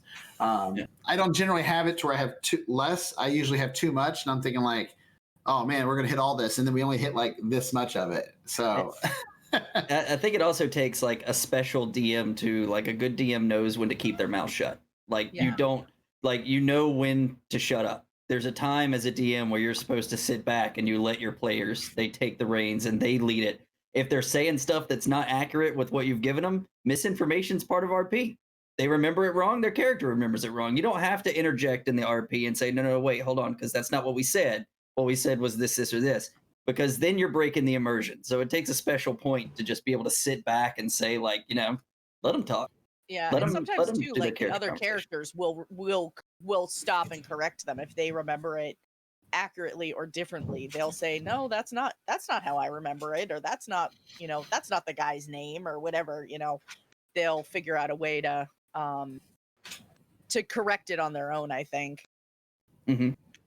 But And if they don't, that's life. yeah, I exactly. mean, I forget crap all the time and mix up names and all sorts of stuff. So I know it happens. Usually I'm the one that forgets the name, and I ask my players what it is. Yeah, that's because I've you know done that the that. players all have it written down Yeah, somewhere. they have the notes. They have better notes than I do. I'll give I'm not anyone gonna lie. inspiration that can tell me the name of that character. Yeah, right. Because I made might it up do last week and I didn't write it down. I listened to the Lawful Great Adventures podcast, and I just listened to an episode the other day where their DM gave a name, because of course, like, you could tell, like, the characters, the players were doing what all players do with, well, what's the guy's name? Well, where's he from? And the DM is like, I have no idea, and so he comes up with a name. And he's like, now you better write that down, because I'm going to forget it in 5 minutes. So I was like, yeah, that sounds about right. DM life. Trumpet. Yeah. Oh my Yeah. God, Trumpet. Good God. Hi. Yeah, Trumpet is an NPC in one of the campaigns on this channel. And it was literally well, what's the guy's name? Trumpet. Okay, where are you from, Trumpet? Like, where do you live? I live at the orchestra. What? Like, now the orchestra is a tavern in town, and Trumpet lives there with all of his siblings, tuba and trombone, and Oh, good. They have a theme. Good. oh yeah. Their parents love them so much. Yeah. I don't know. Now, To if I was me, a player in trumpet that is the game- definition. Yeah. Trumpet is the definition of a panic name. Right. But see, if I was a player in that game, I would just be like, so tell me about your parents. Now, now you have to go into that. And why did the parents we've need done all that. Oh, Yeah, we've done that. They're all named after the we went brass to the section. orchestra one night and asked, like, all about their parents and where are your parents, and I bet you your demon is like, I hate you. yeah, probably, but people, it's people, the viewers enjoy it. Like, he shows up and you can visibly see some of the cast go, oh my God, and you, like, all chats like, yeah, it's Trumpet. Oh man, I love it. That's awesome. I know. Well, I am looking at the time right now and realizing that we are about 10 minutes before we need to wrap up. So what I would like to do at this point is I would like to have everybody go around and just give us a little reminder of who you are, where can we find you on the interwebs, and anything special, exciting, not special and exciting, but you still want to throw out there. Let us know what you've got going on, any projects that you're working on, or anything like that. So I'm going to go in the reverse order from when we started, and we're going to start with Morgan. Okay. As I said before, I am the founder of Mindflayed Mondays. It's a local group that we are professional DMs, and we offer services to our clients as well as players online now because COVID has changed the way we do business. So we also have some T-shirts on Amazon. Any support is appreciated. And as I was saying before, I finally uploaded some content onto the DMs Guild. I have a sub-race called the Children of Tiamat. And I just came out with a subclass for rogues called the Wand Slinger. It'd be really cool in an Eberron campaign. Feel free to check those out. Yes, and if you want to follow me, check me out, see anything I'm doing, feel free to find me on Twitter at MindflayedMon. All right. Well, thank you for coming on tonight. And I was just scoping out one of their T-shirts before the stream. I was like, it has dragons and it has dice on it, and I absolutely need this T-shirt. So I love it. Thank you. Yeah, I'm like, I may be ordering that. Tomorrow is payday, so Very cool. Well, let me just say real quick before you go to everybody else. Thank you for having me. I literally had a blast with all of you guys. So very cool, everyone. Yeah, super great. Yeah, definitely welcome back anytime. We'll have you on again at some point in the future, I'm sure. So, MidnightXi0n, Sarah. Hi, I'm Sarah. Sorry about all of the issues that I've had tonight. When we came back from the break, my phone, I swear, every few seconds it would be like, Discord is not responding. Go figure. And then it crashed. Anyway, it's been great being back. I'm from Dice Tyrants. We recently launched 3 shows at once. It was great. Yeah, you did. In a week. They're awesome. You should check them out. Which ones are you in? Are you in any of them? No. Oh my goodness. I'm not. I need to spend time focusing on other things in life. Yeah. Well, I'm sure you will get back into something with them soon, so. Somewhere. Yeah. Sometime. Yeah. Someday. We're planning something. All right. Well, thank you for coming on and hanging out tonight, and we will someday when COVID is over, we will find you a webcam that does not cost $200. So. Yeah. Yeah, that's stupid. I know, it's ridiculous. If anybody has an extra webcam that's in good working shape and would like to donate it to the cause, I know someone who could use one. All right. Well, thank you anyway, Sarah, and we will definitely see you around the interwebs. Yes. So, yeah. Evan. Oh. Hi. Oh, hi there. I'm Evan from the VerbalComponents podcast. I do it with my friend Matt. We are butchers. We have a deal on flank steak this week. There's usually a deal on flank steak, I'll be honest. If you need any expensive cuts of meat or flank steak, you can go to, well, not yet, but you will be able to go to verbalcomponents.fun to find that. Oh my God, is that the one that you're gonna buy? Did you buy that one? Yeah, I bought it. I love it. Oh my God, that's great. Yeah, so I've gotten to guest on VerbalComponents with these guys a couple weeks ago. They've had some really great guests on in the last few weeks, so definitely give them a listen. Your podcasts run 30 to 45 minutes roughly, so they've been going a little long recently because we have cool people on, so it's true. It just explodes by. Yeah. when it's just me and Matt, and like we have to be interesting, it's about half an hour. Yeah. So. Yeah, you bring in a third person or a third and fourth person even, and it's like, oh, we cut it to the point where it's still interesting. So. Oh, good. Yeah. All right. Well, thank you for not burning the place down while you were here. I appreciate it. Damn. He's not gone yet. Not True. for lack of trying. Yeah. Jay, how about you? I'm Jaydles89. I'm one of the DMs for the Puffins of Doom. You can find me at Twitter at Jaydles89. But anything Puffins of Doom, you're going to find that on Twitter at Puffins of Doom. There's... Sorry, the bird's going bananas. I don't know why. Does anybody want a bird? No, Dude. Bro.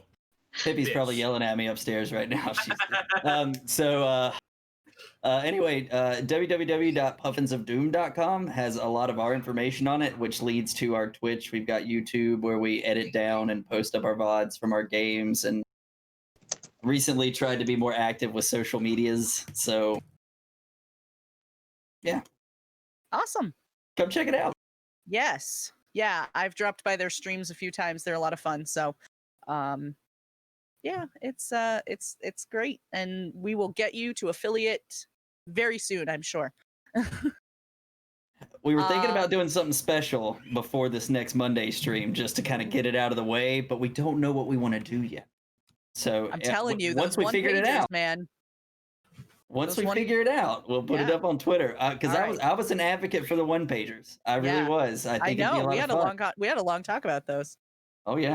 Yeah. All right. Well, good luck with everything. And Mr. Brian Paul. Hey, everybody. If you want to see me acting absurd, you can check out Dorks in Dungeons, dorksindungeons.com. We're also on Twitter. We have a Twitch channel, so we're live streaming shows, so you don't even have to be in New Hampshire to see us perform. We're doing roughly bi-weekly shows. And sometimes we what am I trying to say? We don't always do fantasy. Sometimes we change up the genre. Always fun and exciting things. You can also follow me personally. I'm also on Twitter, Mr. Brian Paul.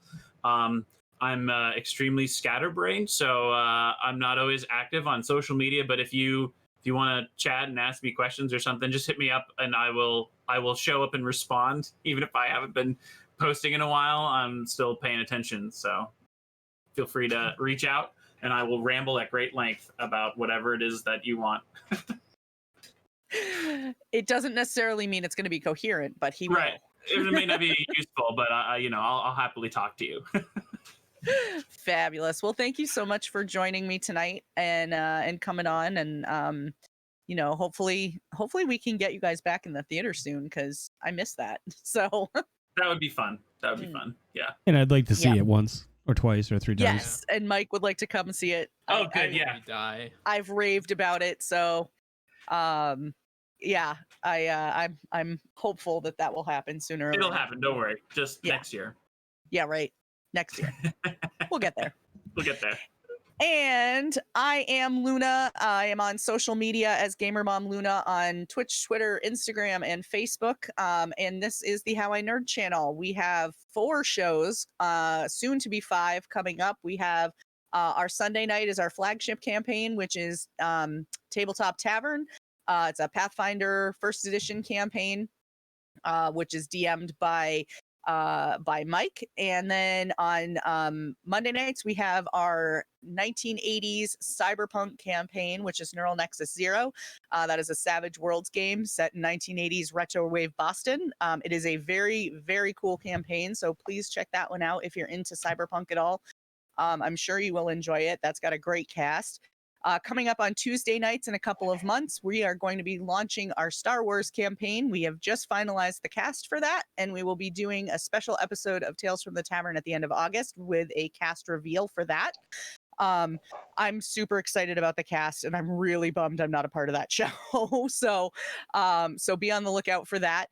Wednesday nights, we have Tabletop Tavern 2, which is another Pathfinder First Edition campaign, and that has first-time DM Decider 12.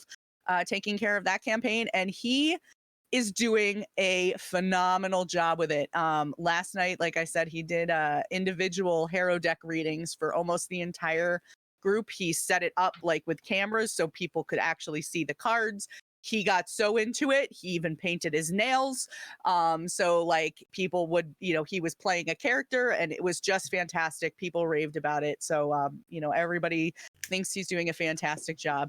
And then Thursday nights, we have Tales from the Tavern, which is our roundtable discussion where we hang out with really cool people and talk about TTRPGs and all things nerdy.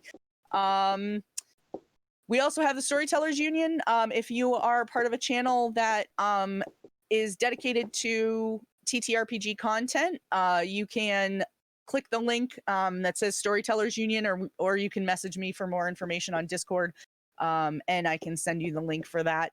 That is a Twitch stream team where we work to partner with other stream teams just to kind of help provide support, networking, things like that, so we can always help build up other channels and all that great stuff. There's a lot of really great content creators out there, and we love to see everybody doing well.